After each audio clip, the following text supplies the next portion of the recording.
Welcome to PowerNation Builds. I'm Allie Walker. Today we're keeping it classy with a classic K5 Blazer.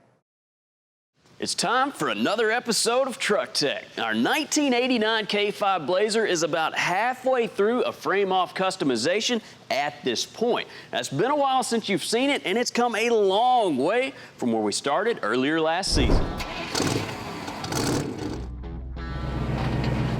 We picked up a pretty clean Blazer, and before we did any work, we got her out on the trail. Our goal was to test the limits of what a bone stock 28-year-old truck could handle, and we pushed that old TBI 350 as hard as we could. Now, to make it up most any obstacle, we had to have our foot buried on the gas pedal. We knew that once we added larger tires, the stock engine just wasn't going to cut it, so we replaced it with this big block Chevy. And it makes about 430 horsepower right now, and hey, that's pretty good. But we've got something in mind a little later on that's going to pump up the power just a bit. Lay in it, go. Once we got onto the trails, it quickly became evident that the stock axles had a few shortcomings that we would have to address and improve our Blazer's off-road capabilities. You know that little 10-bolt that may not like the tires that we have in mind for this thing. We took care of the rear axle with a 14-bolt full floater we sourced from a junkyard and fitted it with 410 gears and a grizzly locker. Up front, we kept the original 10-bolt but re-geared it. And we also converted it to an 8-lug bolt pattern using Dana 44 parts. And while we were at it, we swapped over to this Reed Racing high steer knuckle so we could convert to crossover steering. The body was in pretty good shape to start with, and once we got it back from the blaster, there were only a few places that needed attention. Using a couple of metal tools we had around the shop, we were able to get the body patched up and free of rust. Now, we also took some time and coated the bottom side of our K5 with lizard skin. Not only will this help protect our metal, it's also going to give us a nicer, quieter ride when we're headed down the road. Now, the cab is pretty much ready to go back on the chassis for good, but we're going to take this opportunity since it's on the rotisserie and paint a few of those places that would be hard to get to if it were all together. And the places we plan to tackle are the firewall and the inside of the cab. Now, normally we are at the stage where we would test fit everything together to ensure we don't run into any problems. But since Blazers did come with big blocks, pretty much the setup we have in there, I don't think we're gonna have much to worry about. Plus, I don't know where LT is, but I think he's hiding out on us, so we're just gonna go ahead and progress what we can. Since we already have a nice smooth finish, there's no need for a high build primer or to do any wet sanding. We just want to scratch the surface so our paint has something to bite into for good adhesion. For this, I'm using a red scuff pad. Now, there's no special technique here. We just want to make sure we hit every inch where paint plans to lay. Now, the same prep goes for the inside of the cab. Now, what we plan to paint is the dash, the inside of the A pillars, the roof, and the B pillars. Now, this means pretty much anything an interior panel does not cover is still gonna look really sweet. The next thing we need to do before paint is a little masking. Now, even though we're not really worried about overspray on the outside of the truck, since we're going to put the exterior into high build primer, we want to protect the bottom of the truck that's already been finished in lizard skin. And masking will also help prevent any trash from blowing into our fresh paint. To do this, I'm using overspray protective sheeting, and I'm locking it down with 2-inch tape. One of the hardest decisions you have to make when doing a full build like this is choosing a color. Now, we knew on our Blazer we wanted to go with a blue, and I didn't want anything over the top, but I wanted just enough that when you saw it rolling down the road, it caught your eye. So, after a lot of back and forth, I decided on Protronic Blue. This color looks killer, and believe it or not, it came off of a BMW. The first product we're going to lay down is a gray sealer. It mixes 2:1 to 1/2 with an activator and reducer. I always recommend laying down a sealer first. It will make the end result of your paint job better taking this extra step, but not only that, this will minimize how much base coat you have to lay down because you're making your panel a uniform color, therefore saving you some money by not having to put down more base. Now, I'm spraying this at 16 PSI at the inlet of the gun, and all we need is one even coat. After about a 20-minute flash time, we're ready for base. Our Protronic Blue mixes 1:1 with reducer. Now, since this is a metallic paint, it's crucial to have your gun set up properly, and we've shown you how to do this quite a few times. So after a quick test panel on the wall, we're ready to get at it. I'm also spraying this base at 16 PSI at the inlet of the gun, making sure to make nice even passes with the gun, a consistent distance from the panel around 8 inches. This will ensure that all of that metallic flake lays down evenly. And I'm laying down 3 coats. And the last thing to go down is clear coat. This clear mixes 4 to 1 to 1 with activator and reducer. Now be sure when spraying you use the reducer that's right for the temperature you're spraying in. This plays a big part in how well the product lays down on the panel. Well, we've got the clear coat laid down, everything slicked out, and this thing looks awesome. This blue is really gonna pop with all the metallic and the pearl in it. I can't wait to see it outside. Gets me really excited to do the exterior of this thing, but we're gonna wheel this into the shop, see if we can make a little more headway. Coming up, the body is married to the frame of the Klassy K5 for a match made in heaven. While you guys were gone, we got everything unmasked and got the K5 body off the rotisserie and onto the lip. So the next thing for us is to get the K5 frame under this body. I like the color. Man, where have you been? What do you mean? Well, I said the word sanding and I heard tires squealing in the parking lot. I should have known that was you. I know how much you enjoy paint and body work, and it's really not my thing. I didn't want to take that away from you, so I had to go do some shopping. Well, man, better be glad you brought that. But you're not having fun with that yet. You're gonna help me get this frame under it. All right, I'll get this out of the way. This is always an exciting time during a build because the project really starts to take shape. It's a significant milestone, and we can start to envision what the finished truck will look like. Somewhere in there.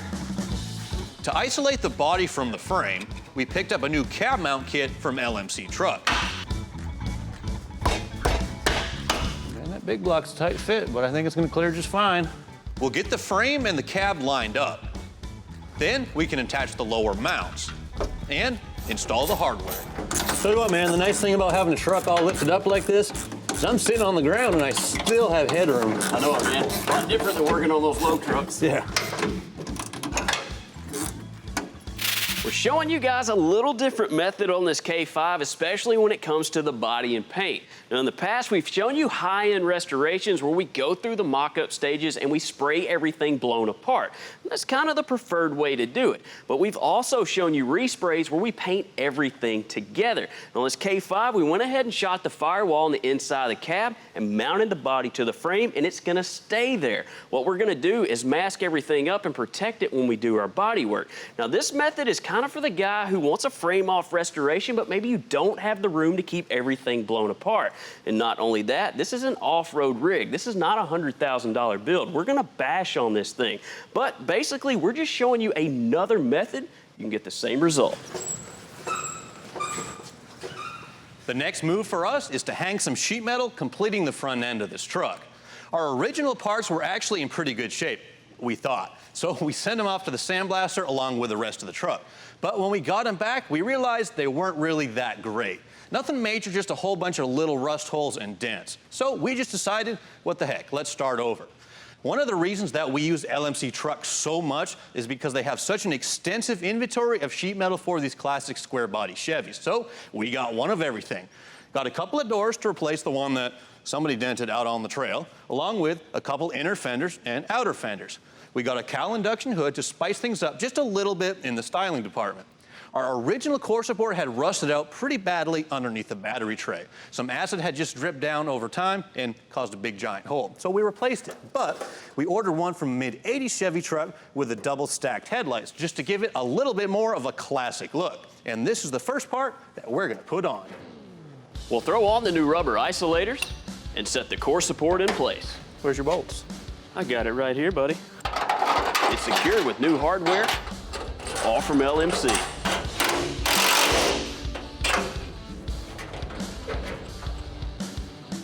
This is a tall truck. Where'd you go?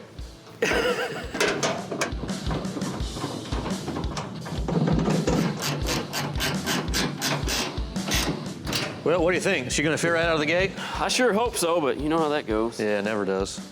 Well, right off the bat, I mean, it's not awful, but the body line doesn't quite match up. So let's see if we can get that a little better. Up we go. Ready?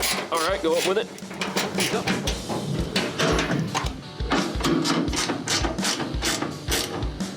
All right, let's see what we got. Try it again.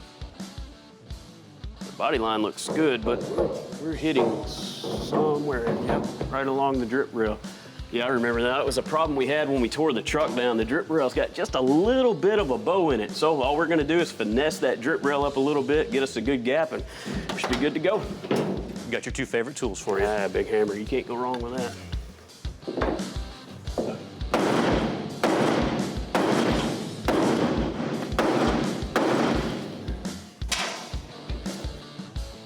Oh yeah, nice even gap, that looks really good. Well, me and LT are gonna get this other door on, and when we come back from break, we'll hang some fenders.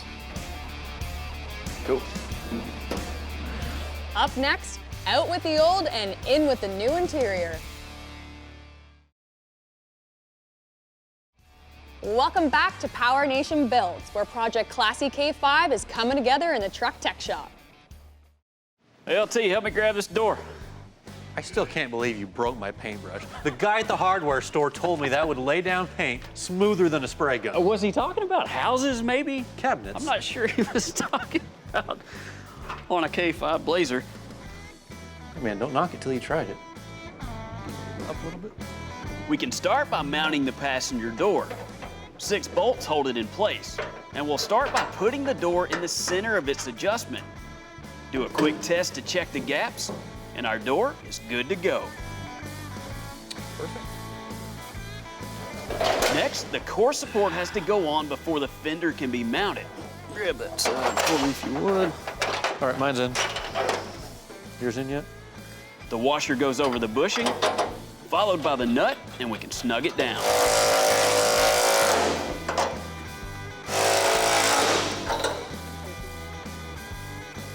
Now we can set the passenger fender in place. Hey, What? I'll take all the painted in here. Good idea. Hey, I can always touch it up. I have a really good paintbrush. Line it up, You can go back and a few bolts secure it. right there.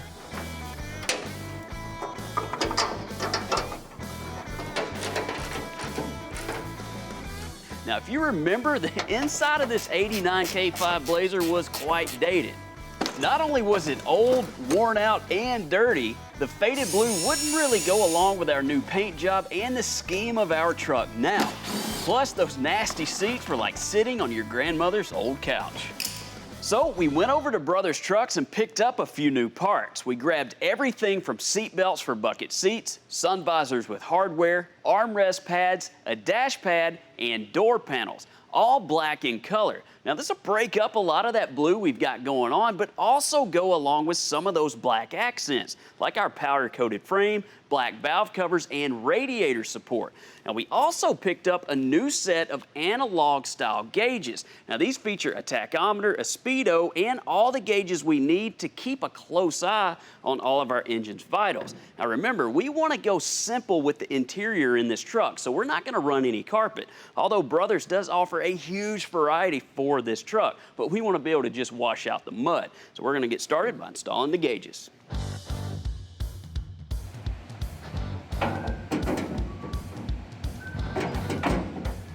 A few screws secure our new gauges into the dash. Then I transferred the mounting clips, vents, and trim from the old dash pad onto the new one, and we can put it into place and pop it in. Followed by installing the original gauge cluster. Now we didn't put in a new one because we want to do something to keep a little bit of that 90s nostalgia. So we're installing the billet cover that was on the Blazer when we purchased it.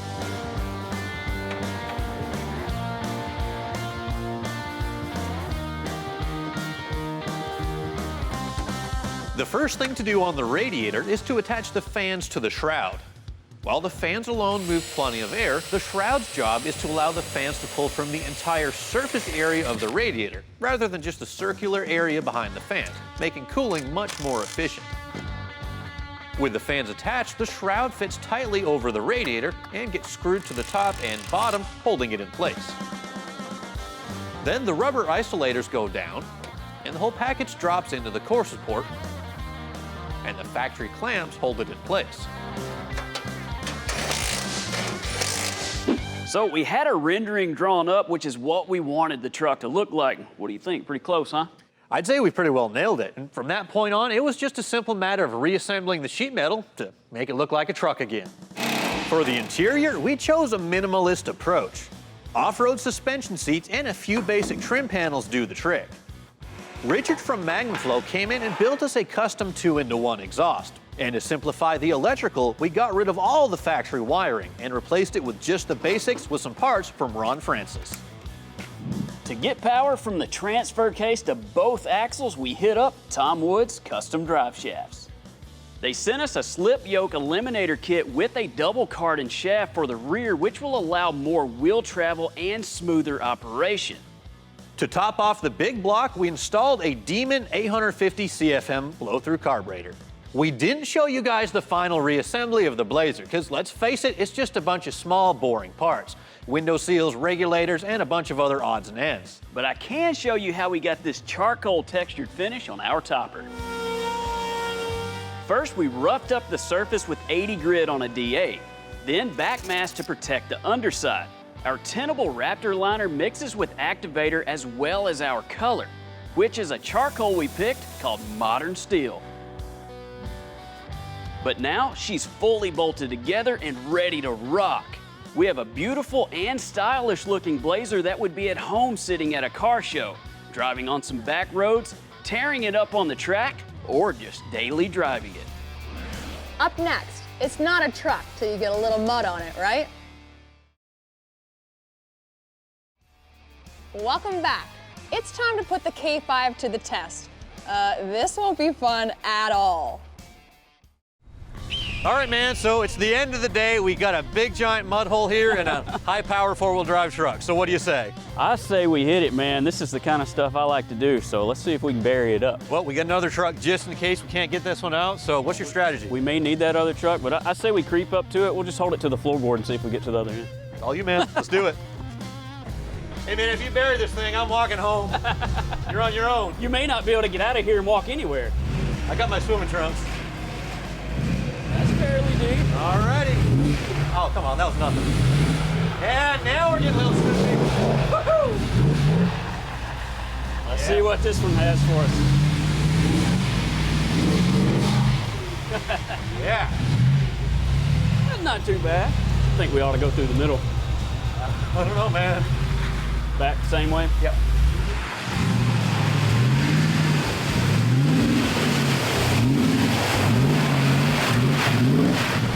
Oh, not that way. Come on, man, you better throttle out. Yeah. I think there's a little horse manure mixed in with that. Kind of got a little bit of an organic taste. We're going a little deeper this time. Everybody ready? Ready. Okay, so just so you know, this truck has no winch, no tow hooks, and the tow straps are in the other truck. So you ready to push? Here we go. Go for it. Oh, man. Better throttle it up. Get on it. Go.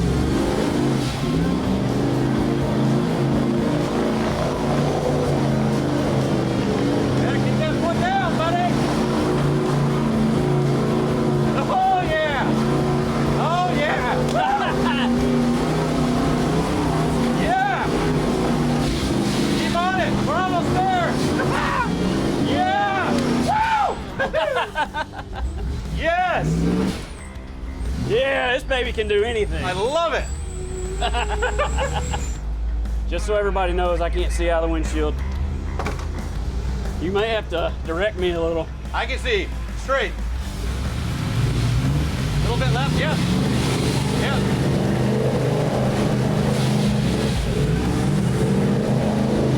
Keep it down, man. Keep it down. She's buried. I'm putting a dent in the floor. Oh, woo. Keep it down. Uh-oh. Keep going, keep going. Keep going. Woo. Keep it alive, keep it alive. Come on, come on. Come on. Oh, no. Oh. Come on.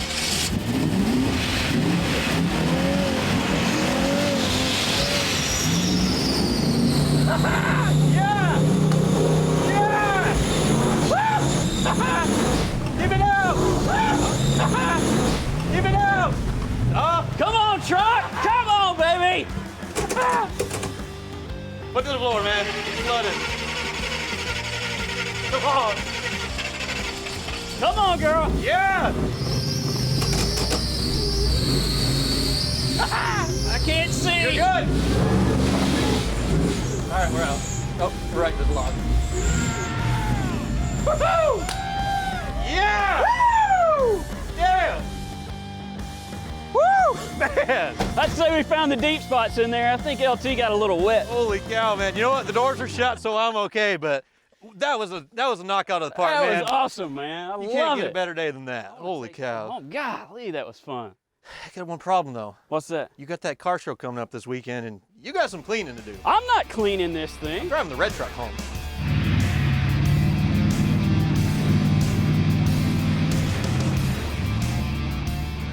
Now that's what I call a classy build. Be sure to check out all of our projects at PowerNationTV.com. I'm Allie Walker, and I'll see you down the road.